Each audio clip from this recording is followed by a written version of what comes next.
morning, everyone. My name is Valentina Martinez.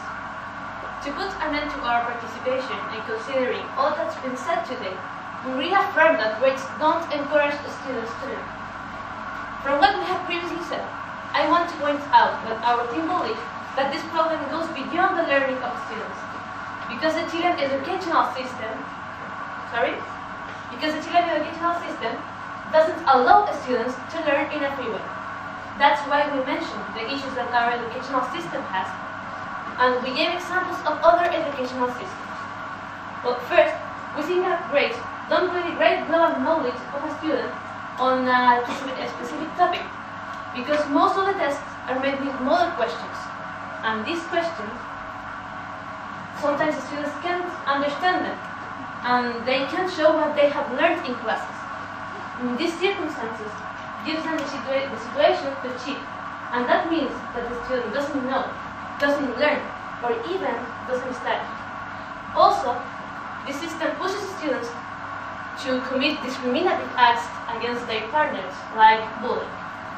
Well, besides, we mentioned that a grade is a method used to evaluate the students, but it doesn't mean it has a strong influence on the student motivations.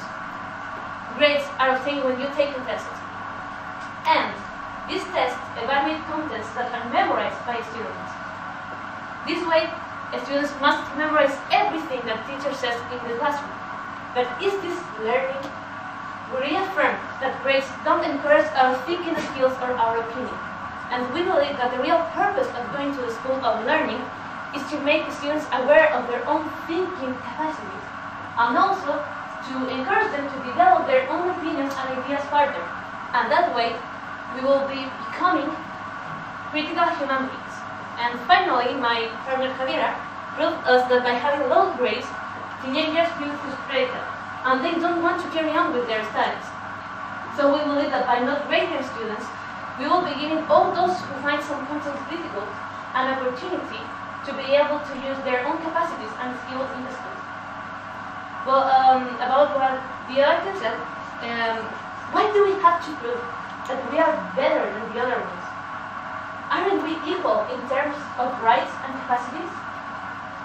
Students with low grades will be worse and will feel jealous of the other ones. And this is how discrimination begins. So based on all we have said today, we conclude our participation by saying that grades don't encourage students to learn. Thank you very much for listening, and have a nice day. Thank you, Colegio La Concepción and Rosa Elvira Barrio.